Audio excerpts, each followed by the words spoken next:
ஓம் சாய்ராம். ஸ்ரீ சாய்நாத ஸ்தவன மஞ்சரி. ஸ்ரீ கணேசனை வணங்குகிறேன்.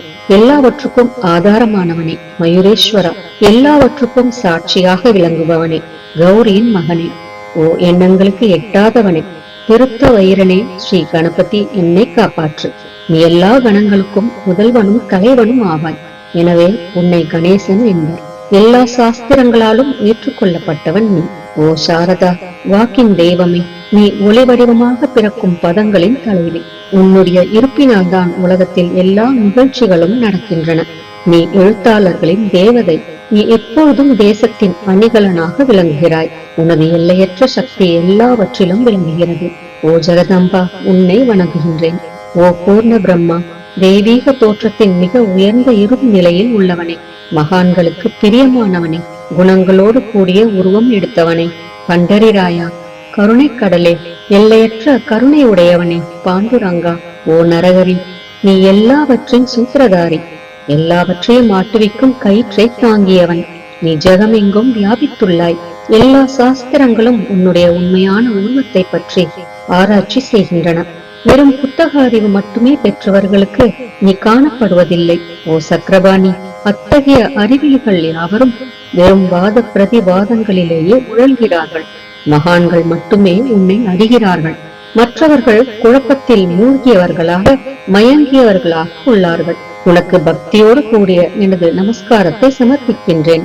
ஓ 5 முகங்களை உடையவனே, சங்கரா, மனித மண்டையோடுகளாலான மாலை அணிந்தவனே, நீல நிறமுடைய கழுத்தனே, திகம்பரா, ஓங்கார ரூபா, பசுபதி, எவருடைய உதடுகளில் உனது நாமம் விளங்குகிறதோ அவர்களது துன்பங்கள் உடனடியாக விலகிவிடும். ஓ தூர்ஜடி, உன் நாமத்தின் மகிமை அத்தகையது. உனது பாதங்களை வணங்கி நான் இந்த துதியை எழுத முற்படுகிறேன். நீலகண்டா, இதற்கு உனது முழுமையான உதவியை எல்லா விதத்திலும் எனக்கு அளிப்பாய். இப்போது அத்ரி மகரிஷியின் குமாரரான தத்தரையும், லக்ஷ்மி தேவியின் குலதெய்வமான விஷ்ணுவையும், ஸ்ரீ துகாராம் முதலான எல்லா மகான்களையும், பின்னர் பக்தர்கள் அனைவரையும் வணங்குகின்றேன். சாய்நாதா, உமக்கு வெற்றி உண்டாகுக. பாவிகளை உயிர்ப்பவரே, அருள் நிறைந்தவரே, இப்பொழுது உமது பாதத்தில் எனது சிரத்தை வைக்கின்றேன். எனக்கு பயமற்ற நிலையில் உமது பாதுகாப்பை கொடும். நீ பூரணமான பிரம்மஸ்வரூபம், சுகங்களின் இருப்பிடம், மனிதர்களில் சிறந்தவனே, நீயே விஷ்ணு. எவருடைய பாதி உடலாக உமாதேவி இருக்கிறாளோ அந்த காமனை எரித்த சிவனும் நீயே. நீ மனித உருவெடுத்த பரமேஸ்வரன். நீ ஞான வானத்தின் கதிரவன். நீ கருணை கடல். நீ பிறப்பிறப்பாகிய பிணிக்கு மருந்து. நீ ஏழை எளியவர்களின் சிந்தாமணி. நீ உனது பக்தர்களை தூய்மைப்படுத்தும் கங்கா நதி. சம்சார கடலில் மூழ்குபவர்களுக்கு நீ ஓடம், அஞ்சுபவர்களுக்கு புகலிடம் நீ. இந்த பிரபஞ்சத்தின் மூல காரணமாக எந்த பரிசுத்தமான சைதன்யம் விளங்குகிறதோ ஓ கருணை கடலே, அது நீயே. இந்த பிரபஞ்சம் உனது ஒரு விளையாட்டு.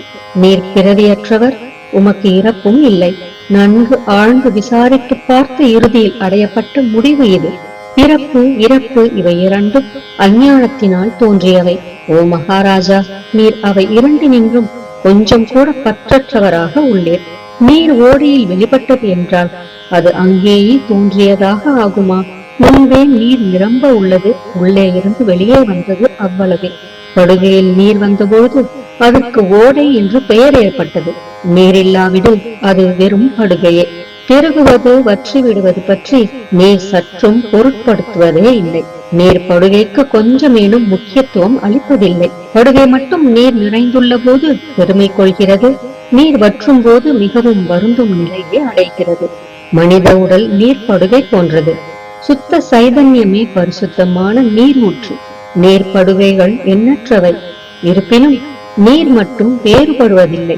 பிறப்பற்றவரான அருட்கடலே, உமது வஜ்ராயுதம் என் அஞ்ஞானமாகிய மலையை அடிக்கட்டும் என்று வேண்டுகின்றேன். இத்தகைய எண்ணற்ற தோற்றங்கள் இதுவரை பூமியில் ஏற்பட்டுள்ளன, இப்பொழுதும் இருந்து வருகின்றன, காலகிரமத்தில் இனிமேலும் ஏற்பட போகின்றன. அந்த ஒவ்வொரு தோற்றத்துக்கும் ஒரு தனி பெயரும் குலமும் கிடைக்கிறது. அதன் மூலம் உலகத்தில் அவற்றை பிரித்தறிகிறார்கள். சைதன்யத்தை பொறுத்தவரை நான் நீ என்று கூறுவது பொருந்தாது. இருமை என்பதே எங்கு இருப்பதற்கு இடம் இல்லையோ அதே உண்மையில் சைதன்யம் எனப்படுவது. மேலும் உண்மையில் சைதன்யம் பிரபஞ்சம் முழுவதையும் வியாபித்து உள்ளது. பின் நான் நீ என்ற பாவனை எவ்வாறு பொருந்தும்? மேகத்திலிருந்து பிறக்கும் நீர் ஒரே தன்மையானது. பூமியின் மேல் இறங்கிய பிறகு அதற்கு பற்பல வேறுபாடுகள் ஏற்படுகின்றன. கோதாவரி நதிப்படுகையில் விழுந்த நீர் கோதாவரி என்று அழைக்கப்படுகிறது. கிணற்றில் விழுந்த நீருக்கு அத்தகைய மேன்மை இல்லை. மகான்களின் உருவமாகிய கோதாவரியில் உள்ள நீர் நீங்கள். நாங்கள் குளம், குட்டை, கிணறு போன்றவர்கள். நம்மிடையே உள்ள வேறுபாடு இதுவே. எங்களுடைய வாழ்வின் உண்மையான குறிக்கோளை அடைய நாங்கள் உங்களிடம் வர வேண்டும். எப்பொழுதும் கரம் கூப்பி உங்களை சரணடைய வேண்டும். ஏனெனில் நீங்கள் புனிதத்தின் உறைவிடம். கோதாவரி நதிக்கு பாத்திரத்தினால் படுகையினால் புனிதம் ஏற்பட்டது. வெறும் நீரை மட்டுமே நோக்குவோமாகில் அது எங்கும் ஒரே விதமானது. கோதாவரி நதிப்படுகை புனிதம் வாய்ந்ததென்பது தீர்மானிக்கப்பட்ட உண்மை. அதனை தீர்மானிப்பதற்கு பூமியின் நல்ல தன்மை, தீயத்தன்மை ஆகியவையே உதவி செய்கின்றன என்பதை நோக்கவும். மேகத்தினின்று வந்த நீரின் புனிதத்தை எந்த பூமி பாகம் மாற்றவில்லையோ அந்த பாகத்தை சாஸ்திரம் அறிந்தவர்கள் கோதா என்று அழைத்தார்கள். மற்ற இடங்களில் விழுந்த நீர் அந்தந்த மண்ணின் குணத்தை ஏற்றுக்கொண்டது. தோற்றத்தின் போது இனிமையாயிருந்த நீர் அசுத்தமாகவும் கசப்பாகவும் உப்பாகவும் ஆயிற்று. அவ்வாறே ஓ குருநாதா, எந்த சரீரத்தில் 6 வைரிகளின் மாசு ஏற்படவில்லையோ அந்த புனிதமான சரீரத்திற்கு மகான் என்ற பெயர் பொருந்தும். எனவே மேன்மையும் புனிதமும் பொருந்திய மகான்களை அந்த கோதாவரி என்றே கூறுகின்றேன். எல்லா ஜீவர்களிலும் உங்களது தகுதி மிகச் சிறந்ததாக உள்ளது. பிரபஞ்சத்தின் ஆரம்ப காலத்திலிருந்தே கோதாவரி ஏற்பட்டு உள்ளது. நீரும் முழுமையாக நிரம்பி உள்ளது. இன்று வரை அதற்கு குறைவு ஏற்படவில்லை. ராவணனுடைய வயிறு கோதாவரியின் கரைக்கு வந்தபோது இருந்த அதே நீர் இன்று வரை எவ்வாறு இருக்கும் என்று பாருங்கள். படுகை மட்டும் அதே. நீர் கடலை அடைந்தது. நீர்ப்படுகையின் புனிதத்தன்மை மட்டும் இன்று வரை நிரந்தரமாக உள்ளது. ஒவ்வொரு ஆண்டும் பழைய நீர் சென்று புதிய நீர் படுகையின் உள்ளே வருகிறது. பாபா அதே நியாயம் உங்களுக்கும் பொருந்தும். ஒவ்வொரு நூற்றாண்டும் ஓராண்டை போலவும் அந்த நூற்றாண்டில் தோன்றிய சாதுக்கள் நீரை போலவும் அவர்களுள் மிக பெரிய மகான்கள் அலைகள் போலவும் உவமிக்கப்படுகிறார்கள். இந்த மகான்களின் உருவமாகிய கோதாவரியில் முதல் ஆண்டில் சனதர், சனகர், சனந்தனர் முதலியோரின் வெள்ளம் ஏற்பட்டது. பின்னர் நாரதர், தும்புரு, பிரகலாதன், பலிராஜா, சபரி, அங்கதன், வாயுகுமாரன், விதுரர், கோபர்களும் கோபிகைகளும் தோன்றினர். இவ்வாறு இன்று வரை ஒவ்வொரு நூற்றாண்டிலும் ஒன்றன் பின் ஒன்றாக மகான்களின் வெள்ளம் ஏற்பட்டு வந்துள்ளது. நான் அதனை வர்ணிப்பதற்கு இயலாதவனாக உள்ளேன். ஓ சாய்நாதா, இந்த நிகழும் நூற்றாண்டில் மகான்களின் தோற்றமாகிய கோதாவரியில் நிச்சயமாக உமது வெள்ளம் வந்துள்ளது. எனவே உமது திவ்ய சரணார விந்தங்களுக்கு வந்தனை செய்கின்றேன். மகாராஜா, எனது துர்குணங்களை கொஞ்சம் கூட பொருட்படுத்த வேண்டாம். நான் ஏழை, எளியவன், அஞ்ஞானி, பாவிகளுக்குள்ளே தலை சிறந்தவன், எல்லா துர்குணங்களும் பொருந்தியவன். ஆனால் என்னை நிராகரிக்க வேண்டாம். பரிசக்கல் இரும்பினுடைய குறைகளை பொருட்படுத்துவதில்லை. கோதாவரி நதி தன்னை அடைந்த கிராமத்து சிறு ஓடைகளை திருப்பி அனுப்புவதில்லை. உங்களுடைய அருள் நோக்கை செலுத்தி என்னிடம் உள்ள எல்லா தீய குணங்களையும் விரைவாக அழித்து விடுங்கள். அடியேனுடைய வேண்டுதல் இதுவே. பரிசக்கல்லின் தொடர்பு ஏற்பட்டும் இரும்பின் இரும்புத்தன்மை அழிக்கப்படாவிட்டால் குருநாதா, அது பரிசக்கல்லின் பெருமைக்கு இழுக்கு. என்னை பாவியாகவே இருக்கும்படி வைக்காதே. தாங்கள் தாழ்வும் அடைய வேண்டாம். நீங்கள் பரிசக்கல், நான் இரும்பு. எனது அவமானம் உமதே என்பதை பாருங்கள். குழந்தை எப்பொழுதும் தவறுகள் செய்கிறது, ஆனால் தாய் சினம் கொள்வதில்லை. இதை நினைவில் கொண்டு எனக்கு உங்கள் அருளாகிய பிரசாதத்தை அளிப்பீராக. ஓ சத்குரு சாய்நாதா, நீயே எனது கற்பகத்தரு. சம்சார சாகரத்தை கடக்க உதவும் சிறந்த படகு நிச்சயமாக நீயே. நீயே காமதேனு, சிந்தாமணி. நீ ஞான வானத்தின் கதிரவன். நீ நற்குணங்களின் பெரும் சுரங்கம். சொர்க்கத்திற்கு செல்ல உதவும் படிகளும் நீயே.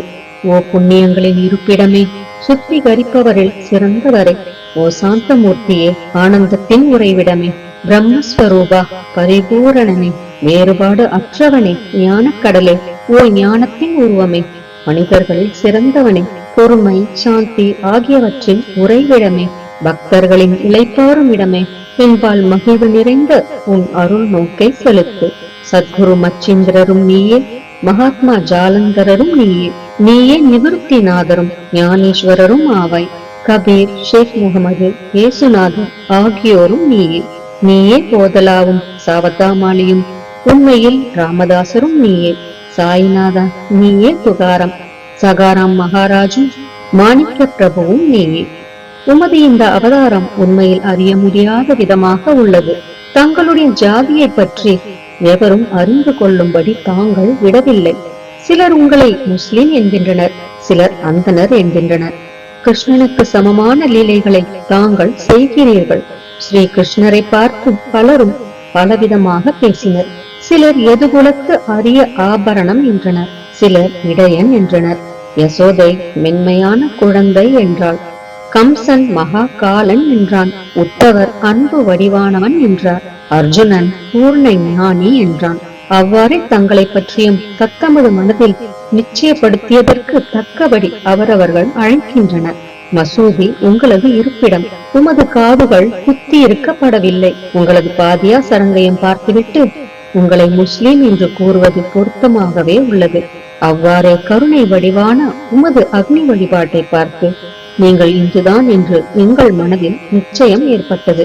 ஆனால் வெளி விவகாரங்களில் உள்ள இத்தகைய வேறுபாடுகளை தர்க்கவாதிகளே விரும்புவார்கள். உண்மையான ஞானத்தில் ஆர்வமுள்ள பக்தர்கள் அவற்றுக்கு முக்கியத்துவம் அளிக்க மாட்டார்கள். நீங்கள் பிரம்மத்தின் நிலையில் விளங்குகிறீர்கள். உங்களுக்கு ஜாதியும் கோத்திரமும் இல்லை. நீர் எல்லோருக்கும் குருமூர்த்தியாகவும் ஆதி காரணமாகவும் உள்ளீர். முஸ்லிம் இந்துக்களிடையே பகைமை ஏற்பட்டதால் அவர்களை ஒற்றுமைப்படுத்துவதற்காக மசூதி, அக்னி இரண்டையும் ஏற்று பக்தர்களுக்கு உங்கள் லீலையை காட்டினீர்கள். தாங்கள் ஜாதி மதங்களுக்கு அப்பாற்பட்டவர். நீங்கள் பிரம்மமே. உண்மையில் நீங்கள் அது தத்துவமசி. நீங்கள் உண்மையில் தர்க்கங்களுக்கு அப்பாற்பட்டவர். உங்கள் முன்னால் எவ்வளவோ தர்க்க விதர்க்கங்கள் நிகழ்ந்தன. அங்கே எனக்கு சாதாரண மொழிகள் எப்படி ஏற்படும்? ஆனால் உங்களை பார்க்கும் போது என்னால் மௌனமாக இருக்க முடியவில்லை. துதி செய்வதற்கு உலக வழக்கில் பதங்களே சாதனமாக உள்ளன. எனவே உங்கள் அருளாசியுடன் பதங்களால் என்னென்ன வர்ணனைகள் ஏற்படுகின்றனவோ அவற்றை எப்பொழுதும் செய்வேன். மகான்களின் தகுதி கடவுளின் தகுதியை விட வேறுபட்டதும் மிக உயர்ந்ததும் ஆகும். சாதுக்களின் அருகில் எனது உனது என்ற வேறுபாடுகளுக்கு சிறிதேனும் இடமில்லை. ஹிரண்ய கசிபுவுக்கும் ராவணனுக்கும் கடவுளை வெறுத்ததன் மூலம் மரணம் ஏற்பட்டது. இத்தகைய சம்பவம் ஒன்று கூட மகான்களின் கரத்தால் நிகழவில்லை. அரசன் கோபிச்சந்தன் ஜாலந்தரரை சாண குவியலில் புதைத்தான். ஆனால் அந்த மகான் மனம் வருந்தவில்லை. மாறாக அந்த அரசனை சம்சார சுழலிலிருந்து விடுவித்து அமரனாக செய்துவிட்டார். இத்தகைய மகான்களின் மேன்மையை எவ்வாறு வர்ணிப்பேன்? மகான்கள் சூரியனை போன்றவர்கள். அவர்களின் கருணை ஒளிமயமானது. மகான்கள் சுகம் தரும் சந்திரனை போன்றவர்கள். அவர்களது அருள் சந்திரனுடைய ஒளி போன்றது. மகான்கள் இதமளிக்கும் கஸ்தூரி போன்றவர்கள். அவர்களின் அருள் அதன் நறுமணம் போன்றது. மகான்கள் ரசம் நிரம்பிய கரும்பு போன்றவர்கள். அவர்களது அருள் அதன் இன்சுவை போன்றது. மகான்கள் நல்லவரிடமும் தீயவரிடமும் ஒரே விதமாக நடந்து கொள்கிறார்கள். மாறாக பாவிகளிடமே எல்லையற்ற அன்பு உள்ளவர்களாக உள்ளார்கள். கோதாவரி நதியின் நீரில் அழுக்கடைந்த துணிகளே துவைப்பதற்காக வருகின்றன. சுத்தமானவை கோதாவரியில் நின்று வெகு தொலைவில் பெட்டியிலேயே தங்குகின்றன. பெட்டியில் வைக்கப்பட்டிருந்த அந்த துணியும் ஒருமுறை கோதாவரியின் படுகையில் நன்றாக துவைப்பதற்காக வந்தது. இந்த உவமையில் பெட்டிதான் வைகுந்தம். நீங்களே கோதாவரி, நம்பிக்கையே படிதுரை, ஜீவாத்மாக்களே துணிகள். 6 வித விகாரங்களே அவைகளை பற்றியுள்ள அழுக்கு. உங்களது பாதார விந்தங்களை தரிசிப்பதே கோதாவரி ஸ்நானமாகும். எல்லா அழுக்குகளையும் போக்கி சுத்தப்படுத்துவதில் நேர் மிகுந்த சாமர்த்தியசாலி. சம்சாரத்தில் உழலும் ஜனங்களாகிய நாங்கள் மேலும் அழுக்கு படிந்தவர்களாக உள்ளோம். எனவே மகான்களின் தரிசனம் பெறுவதற்கு உரிமை பெற்றவர்கள் நாங்கள். கோதாவரி நதியில் நீர் நிரம்பி உள்ளது. படிதுறையில் துவைப்பதற்கான அழுக்கு துணிகள் உள்ளன. அவை அப்படியே துவைக்கப்படாமல் கிடந்தால் அது உண்மையில் கோதாவரிக்கு இழுக்கு ஆகும். நீங்கள் அடர்ந்த நிழலும் குளிர்ச்சியும் தரும் சிறந்த மரம். நாங்கள் உண்மையில் பாதசாரிகள். கதிரவன் தாபத்திரங்களாகிய வெயிலால் எங்களை சுட்டு எரிக்கின்றான். அவனுடைய தாபத்திலிருந்து கருணை கூர்ந்து, ஓ குருராயா, எங்களை காப்பாற்றும். உங்கள் நல்லருளின் குளிர் நிழல் இவ்வுலகிற்கு அப்பாற்பட்ட தன்மை அது. மரத்தின் அடியில் அமர்ந்ததும் ஒருவன் மேலே இருந்து வெயிலை உணர்வானாகில் அந்த மரத்தை எவர் நிழல் தரும் மரம் என்று கூறுவர். உமது அருளின்றி உலகில் நன்மை என்பது ஏற்படுவது இல்லை. தர்மத்தை நிலைநிறுத்துவதற்காக சேஷிஷாய் அர்ஜுனனுக்கு நண்பனானான். விபீஷணன் சுக்ரீவனுடைய அருளினாலேயே அரசன் ஸ்ரீராமனின் அருகாமையை அடைந்தான்.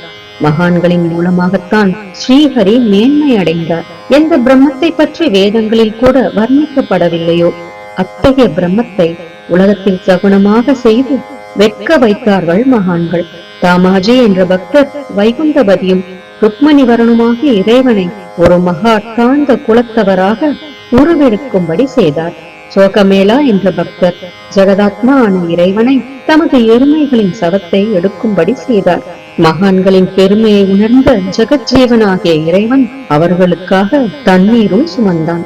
உண்மையில் மகான்கள் சச்சிதானந்த பிரபுவாகிய இறைவனின் எஜமானர்கள் ஆவார்கள். இப்போது அதிகம் சொல்வதற்கு எனக்கு வரவில்லை. நீயே எங்களுடைய தாயும் தந்தையும். ஓ சத்குரு சாய்நாதா, ஷீரடி கிராமத்தில் வசிப்பவரே, பாபா, உமது லீலைகளின் உண்மையான பொருளை எவரும் அறியவில்லை. அவ்வாறிருக்க எனது வெற்று வார்த்தைகள் எவ்வாறு அவற்றை விளக்க முடியும் சொல்லுங்கள். ஜீவன்களுக்கு ஓய்வளிக்கும் பொருட்டு தாங்கள் ஷீரடியில் வந்தீர்கள். அகங்களில் நீரூற்றி விளக்கேற்றி நீங்கள் எரிய வைத்தீர்கள். 7 சான் நீளமுள்ள குறுகிய மரப்பலகையை நீங்கள் படுத்துக் கொள்ளும் கட்டிலாக்கி உங்கள் யோக சாமர்த்தியத்தின் சக்தியை பக்தர்களுக்கு காட்டினீர்கள். அநேக பெண்மணிகளின் மலட்டு தன்மையை நீக்கி அருளினீர்கள். எத்தனையோ வியாதிகளை உதியின் மூலம் குணப்படுத்தினீர்கள். இவ்வுலக சம்பந்தமான துன்பங்களை நீக்குவது உமக்கு ஒரு பொருட்டே அன்று. யானை ஒன்று இரும்பை ஒரு சுமையாக எவ்வாறு கருதும்? இப்போது குருராயா, இந்த எளியவன் பால் கருணை காட்டுவீராக. நான் உமது பாதங்களை அண்டியுள்ளேன். என்னை திருப்பி அனுப்பிவிடாதீர்கள். நீர் அரசருக்கெல்லாம் அரசர், குபேரனுக்கும் குபேரர், வைத்தியருக்கெல்லாம் வைத்தியர். உங்களை விட சிறந்தவர் எவரும் இலர். மற்ற தெய்வங்களை பூஜிப்பதற்கு அதற்கு தகுந்த சிறப்பு உபகரணங்கள் உள்ளன. ஆனால் உம்மை பூஜிப்பதற்கு உலகில் பொருட்களே இல்லை. சூரியனுடைய இல்லத்தில் தீபாவளி பண்டிகை வந்ததென்றால் எப்பேற்பட்ட பொருட்களை கொண்டு அதை கொண்டாடுவோம். சமுத்திரத்தின் தாகத்தை தீர்க்க இந்த புவியிடத்தில் நீர் இல்லை. நெருப்பை உஷ்ணப்படுத்த எங்கிருந்து அக்னி கொண்டு வருவது? ஓ ஸ்ரீ சமர்த்தா குருராயா, பூஜைக்குரிய பொருட்கள் யாவும் உண்மையில் உமது ஆத்மாவின் அம்சமாய் உள்ளன. மேற்கூறப்பட்டவையெல்லாம் தத்வருஷ்டியால் கூறப்பட்ட பேச்சுக்களே அன்றி என் மனதில் அனுபவத்தால் ஏற்பட்டவை அன்று. அனுபவம் இன்றி கூறப்படும் பதஜாலங்கள் வீணே ஆகும். போகட்டும்.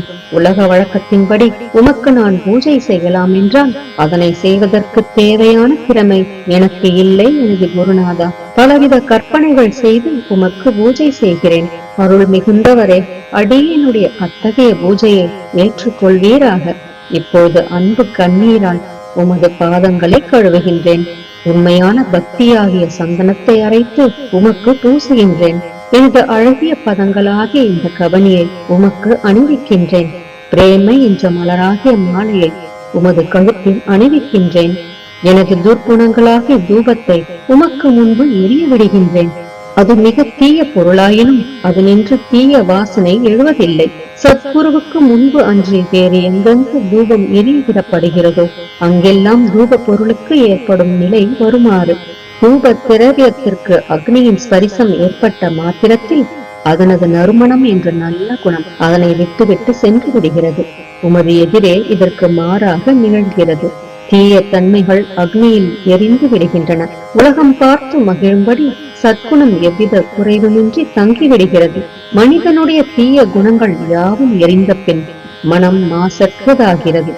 கங்கையிலுள்ள மாசுகள் நீங்கியவுடன் அவள் இயல்பாகவே புனிதமடைகின்றாள்.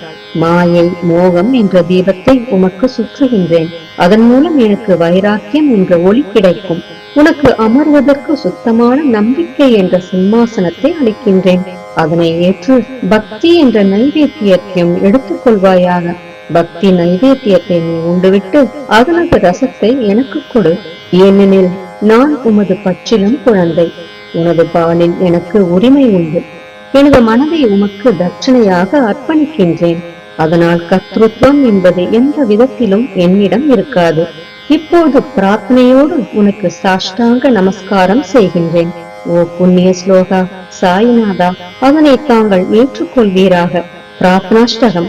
சாந்தமான மனமுடையவரே, சிறந்த அறிவுடையவரே, சாய்நாதா, அருள் நிறைந்தவரே, கருணை கடலே, சத்திய ஸ்வரூபமானவரே, மாயையாகிய இருளை அழிப்பவரே, ஜாதி மதங்களுக்கு அப்பாற்பட்டவரே, சாதனையின் முடிவை அடைந்தவரே, எண்ணங்களுக்கு அப்பாற்பட்டவரே, கருணைக்கு உறைவிடமே, ஷீரடி கிராமத்தில் உறைபவரே, ஓ சாயிநாதா, என்னை காப்பாற்றும், என்னை காப்பாற்றும். ஞானமாகிய கதிரவனே, ஞானத்தை அளிப்பவரே, எல்லாவித நன்மைகளையும் செய்பவரே, பக்தர்களின் இதயத்தில் உழவும் அன்னமே, உமது பாதங்களை அடைந்தவரை காப்பவரே, சிருஷ்டி செய்யும் பிரம்மா நீ, காக்கும் தெய்வமான லட்சுமியின் கணவன் விஷ்ணுவும் நீயே, உண்மையில் உலகங்களையும் பயமடைய செய்யும் ருத்ரனும் நீயே. நீர் இல்லாத இடம் இவ்வுலகத்தில் எங்கும் இல்லை. சாய்நாதா, நீர் எல்லாம் அறிபவர், எல்லோரின் இதயத்திலும் உறைபவர். எனது எல்லா குற்றங்களையும் மன்னிக்க வேண்டுமென்று வேண்டுகின்றேன். பக்தியின்மை, சந்தேகங்கள் போன்ற அலைகளை விரைவில் நீக்குவீராக. நீர் பசு, நான் பச்சுலங்கன்று. நீர் சந்திரன், நான் சந்திரகாந்தக்கல். உங்கள் பாதங்கள் கங்கா நதியின் ஸ்வரூபமானவை. அவற்றை நான் பக்தியோடு வணங்குகின்றேன். இப்பொழுது உமது அடைக்கலம் அளிக்கும் அருள்மயமான கரங்களை எனது சிரத்தின் மேல் வைப்பீராக. எனது வருத்தங்களையும் கவலைகளையும் நீக்குவீராக. இந்த கணு தங்கள் பணியாளன். இந்த பிரார்த்தனாஷ்டகத்தை கூறி நான் சாஷ்டாங்க நமஸ்காரம் செய்கின்றேன். எனது பாவங்களையும் துன்பங்களையும் ஏழ்மையையும் உடனடியாக நீக்குவீராக. நீர் பசு, நான் கன்று. நீர் தாய், நான் குழந்தை. என் விஷயத்தில் மனதில் கடினம் கொள்ள வேண்டாம். நீர் மலையகிரியில் உள்ள சந்தன மரம், நான் முள்ளடர்ந்த புதர். நீர் புனிதமான கோதாவரி நீர், நான் பெரும் பாவி. ஓ குருராயா, உமது தரிசனம் ஏற்பட்ட பிறகும் என்னிடத்தில் உள்ள துர்க்குணம் என்ற மாசு அவ்வாறே தங்கி இருக்குமாகில் உம்மை சந்தனம் என்று எவர் கூறுவர்? கஸ்தூரியின் அண்மையை அடைந்த மண்ணும் உயர்வாக மதிக்கப்படுகிறது. மலர்களின் அண்மையால் நாரும் தலையில் உயர்ந்த இடத்தை பெறுகிறது. மகான்களின் தன்மையும் இத்தகையது. அவர்கள் எந்தெந்த பொருட்களை ஏற்றுக்கொள்கிறார்களோ அவற்றை உயர்ந்த நிலைகளை அடைவிக்கிறார்கள். சிவபெருமான் விபூதி, கோவணம், நந்தி ஆகியவற்றை ஏற்றுக்கொண்டதால் எல்லா திக்குகளிலும் அந்த பொருட்களுக்கு மிகவும் மதிப்பு ஏற்பட்டுள்ளது. இடையர்களை மகிழ்விக்கும் பொருட்டு பிருந்தாவனத்திலும் யமுனை நதிக்கரையிலும் ஜகத்துக்கெல்லாம் இறைவனானவன் தைக்காலா என்ற விளையாட்டை விளையாடினான். ஞானிகள் அவ்விளையாட்டையும் உயர்வாக மதிக்கிறார்கள். அவ்வாறே நான் துராசாரி ஆயினும் உம்மை அடைந்துள்ளேன். ஓ குருராயா, எனவே இதை பற்றி உம் உள்ளத்தில் எண்ணி பாரும். ஓ குருராயா, ஈகத்திலும் பரத்திலும் எந்தெந்த பொருட்களை சுகமென்று என் மனம் சந்தேகமர கருதுகின்றதோ அவற்றையெல்லாம் நிறைவேற்ற வேண்டும். உமது கருணையினால் இவ்வாறு செய்துவிடும். எனது மனதை அடக்கிவிடும். சமுதிரத்தை இனிமையாக செய்துவிட்டால் பிறகு உப்புத்தன்மையை பற்றிய பயம் இல்லை. சமுதிரத்தை இனியதாக்கும் சக்தி உண்மையில் உமக்கு உண்டு. எனவே தாஸ்கனுவின் இந்த வேண்டுதலை நிறைவேற்றுவீர். என்னிடம் என்னென்ன குறைகள் உள்ளனவோ அவை அனைத்தும் உமதே. சித்தருக்கெல்லாம் அரசனான உமக்கு குறை என்பது பொருந்தாது. இப்போது அதிகமாக சொல்வது எதற்காக? நீரே எனக்கு ஆதாரம். தாயினுடைய இடுப்பில் உள்ள குழந்தை இயல்பாகவே பயமற்று இருக்கிறது. ஓ மகாராஜா, இந்த துதியை எவரவர்கள் அன்புடன் படிக்கிறார்களோ கேட்கிறார்களோ அவரவர்களுடைய விருப்பங்களை நிறைவேற்றுவீர். இந்த துதியை படிப்பவர்களின் கேட்பவர்களின் 3 வித தாபங்களும் ஓர் ஆண்டுக்குள் விலகிவிடும் என்பதே இந்த துதியின் மேல் உமது நிரந்தரமான அருளாசியாக இருக்கட்டும். ஸ்நானம் முதலியவற்றை செய்து சுத்தமாக ஆன பின் உங்கள் மனதில் சுத்தமான பக்தியோடு தினமும் இந்த துதியை படிக்கவும். இவ்வாறு செய்ய முடியாவிட்டால் ஒவ்வொரு வியாழக்கிழமை அன்றும் மனதில் சத்குரு மூர்த்தியை இருத்தி படிக்கவும். அதுவும் கூட இயலாவிடில் ஏகாதசி தோறும் அதன் விளைவுகளை பார்ப்பதற்காக இந்த துதியை படியுங்கள். துதியை படிப்பவர்களுக்கு இறுதி கணத்தில் உயர்ந்த நிலையில் குருமூர்த்தி அளிப்பார். நான் சொல்வதை கேட்டுக் கொண்டிருப்பவர்களே, இவ்வுலகியல் ஆசைகளை அவர் விரைவில் நிறைவேற்றுவார். இந்த துதியை பாராயணம் செய்வதால், மீண்டும் மீண்டும் படிப்பதால் முட்டாள்கள் அறிவாளிகள் ஆவார்கள். எவருக்காயினும் வாழ்நாள் குறைவாக இருப்பின் அவர்கள் இதை படிப்பதால் 100 ஆண்டு ஆயுள் உள்ளவர்கள் ஆவார்கள். இந்த துதியை படிப்பதால் செல்வத்துக்கு குறைவு இருந்தால் குபேரன் அவர்களது இல்லத்துக்கு வந்து பணி செய்வான். இது சத்தியம் என்று மும்முறை உரைக்கின்றேன். சந்ததியற்றவர்களுக்கு இந்த துதியை படிப்பதால் குழந்தை செல்வம் கிட்டும். இதனை படிப்பவர்களின் ரோகங்கள் முற்றிலும் நீங்கிவிடும். தினந்தோறும் இந்த துதியை பாராயணம் செய்வதால் பயமும் கவலைகளும் நீங்கிவிடும். மதிப்பும் மரியாதையும் உயரும். அழிவற்ற பிரம்மத்தை உணர்வார்கள். ஓ அறிவாளிகளே, உங்களது மனதில் இந்த துதியை பற்றி நம்பிக்கை கொள்ளுங்கள். தர்க்கங்கள், தவறான எண்ணங்கள் ஆகியவற்றுக்கு கொஞ்சம் கூட இடம் கொடுக்க வேண்டாம். ஷீரடி சேஸ்திரத்துக்கு யாத்திரை செல்லுங்கள். பாபாவின் திருவடிகளை மனதில் இருப்புங்கள். அவர் அநாதைகளின் உறவினர். பக்தர்களின் விருப்பங்களை பூர்த்தி செய்யும் கற்பகத்தரு. அவருடைய பேராணையினாலேயே இந்த துதியை எழுதினேன்.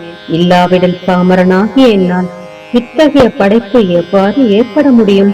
சக ஆண்டு 1840 பாத்திரபதம் மாதம் சுத்தபட்சத்தில் கணேச சதுர்த்தி திதியன்று திங்கட்கிழமை 2வது பிரகரத்தில் புனிதமான நர்மதா நதி தீரத்தில் உள்ள மகேஸ்வரர் என்ற சேஸ்திரத்தில் ஸ்ரீ அகல்யா தேவி சன்னதியில் ஸ்ரீ சாயிநாத ஸ்தவன மஞ்சரி நிறைவடைந்தது. மகேஸ்வரம் என்ற புகழ்பெற்ற சேஸ்திரத்தில் இந்த துதி நிறைவடைந்தது. ஸ்ரீ சாய்நாதர் என் மனதில் புகுந்து ஒவ்வொரு பதத்தையும் என்னை கூற வைத்தார். தாமோதரன் என்ற சீடன் இந்த துதியை எழுதினான். தாஸ்கனுவாகிய நான் எல்லா மகான்களுக்கும் பணியாள். ஸ்ரீ சாய்நாத ஸ்தவன மஞ்சரி சம்சார சாகரத்தை கடக்க உதவட்டும். ஓ பாண்டுரங்கா, இதுவே தாஸ்கனுவின் பக்தி மிகுந்த பிரார்த்தனை. மங்களம் மங்களம் சுபமங்கலம். ஜெய் ஜெய் சாயம். நம் சாயப்பாவின் பரிபூரணமான ஆசீர்வாதங்கள் அனைவருக்கும் கிடைக்க வேண்டும் என்று நான் மனதார பிரார்த்தனை செய்கிறேன். அனைவரும் எல்லா நலன்களையும் பெற்று மிகவும் சிறப்பான, மகிழ்ச்சியான, நிம்மதியான, ஆரோக்கியமான வாழ்க்கை வாழ நம் சாயப்பா நம் அனைவரையும் ஆசீர்வதிக்கட்டும். ஜெய் ஜெய் சாய்ராம்.